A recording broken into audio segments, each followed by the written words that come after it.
শুরুতে রাজনীতি করার ইচ্ছা ছিল না। আমার স্বপ্ন ছিল যে আমি ম্যাজিস্ট্রেট হব, যে কোনো মূল্যে আমাকে আসলে অ্যাডমিন ক্যাডার হতে হবে। স্বপ্ন ছিল প্রশাসক হওয়ার, কিন্তু শেষ পর্যন্ত হয়েছেন রাজনীতিবিদ।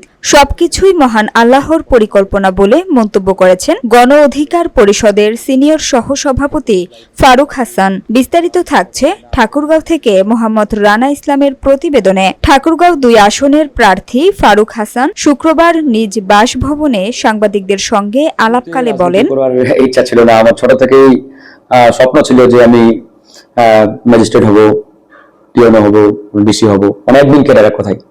তো আমি আসলে হাই স্কুল লাইফ থেকেই আমার এরকম একটা স্বপ্ন ছিল।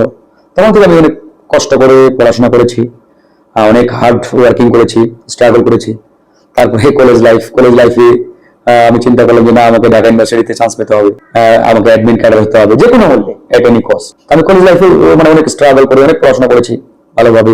তো তারপরে ঢাকা ইউনিভার্সিটিতে চান্স পেলাম। ঢাকা ইউনিভার্সিটিতে গিয়ে স্বপ্নটা আরো ব্রড হলো, আরো এটাকে বাস্তবায়নের জন্য মানে আমি প্রচন্ড ভাবে মানে উঠে পড়ে লাগলাম যে কোনো মূল্যে আমাকে আসলে অ্যাডমিন ক্যাডার হতে হবে। তো যাই হোক, এভাবে পড়াশোনা ভালো চলছে, রেজাল্টও ভালো, আলহামদুলিল্লাহ ফার্স্ট ক্লাস ঢাকা ইউনিভার্সিটিতে।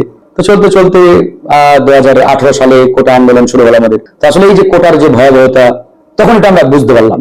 তৎকালীন প্রয়াত ডক্টর আকবর আলী খান স্যার, উনি প্রথম আলো পত্রিকায় একটা কলাম লেখলেন একদিন 2018 সালে, যে বাংলাদেশে প্রায় বোধ হয় 256 পদের কোটা সিস্টেম চালু আছে। তো এই কলাম পড়ে আমাদের সবার একবারে মানে চক্ষু চরকগাছ বলা যায়, রীতিমতো আমরা হতবাক যে বাংলাদেশে এত কোটা, প্রথম মানে এত ধরনের কোটা, এটা আমি নিজেও জানতাম না, আমরা জানতাম। তারপরে দেখলাম 56% কোটা, 44% মাত্র মেধা। এইভাবে একটা দেশ মানে মেধাবীদের মূল্যায়ন করতে পারে। তারপরে আমরা এটার বিরুদ্ধে আন্দোলন করার চিন্তা করলাম, আন্দোলন শুরু হলো। আমরা আন্দোলন নেতৃত্বে আসলাম।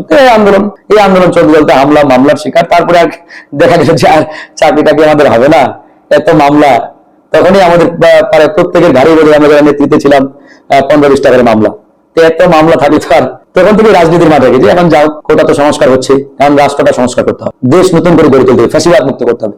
তখনই কিন্তু আমাদের রাষ্ট্র সংস্কার চিন্তাটা মাথায় আসছে 2018 সাল থেকে, যে এখন রাষ্ট্রটাকে সংস্কার করতে হবে, রাষ্ট্রের প্রত্যেকটা রন্ধ থেকে এই অন্যায় অনিয়মকে দূর করতে হবে, ফ্যাসিবাদ মুক্ত করতে হবে। তারপরেই কিন্তু আমরা রাজনীতির মাঠে আসছি। রাজনীতির মাঠে রাজনীতি, ডাকসু ইলেকশন করলাম, সেখানে আমরা বিজয়ী হলাম, বাট আমাদের মানে বিজয়ী ঘোষণা করা হলো না।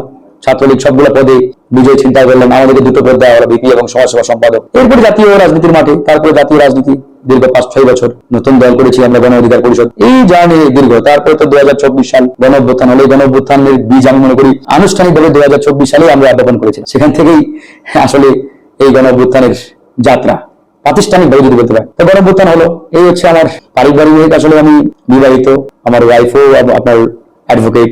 তা আসলে আমার শ্বশুরবাড়িও ঢাকা, বিয়ে করেছি আমি ঢাকাতেই। আমার শ্বশুরবাড়ি ঢাকার আপনার তেজগাঁ এলাকায়।